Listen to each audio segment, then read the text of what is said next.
Hello guys, আসসালামু আলাইকুম। আজকে আমরা রান্না করবো রুই মাছ।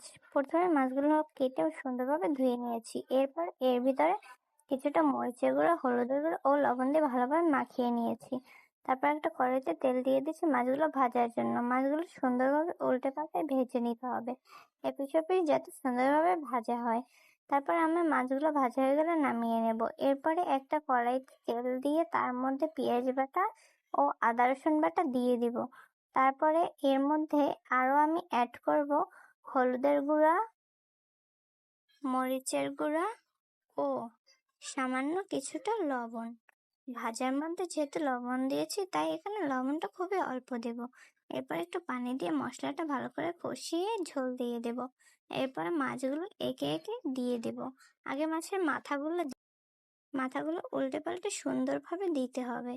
তারপরে আমি এর ভিতরে বাকি যে মাছগুলো রয়ে গেছিল সেগুলোও দিয়ে দেব। দিয়ে ভালো করে সুন্দর করে জাল করে নেব। তারপরে একটু জিরা গুঁড়ি দিয়ে নামিয়ে নেব। হয়ে গেল আমাদের মাছ।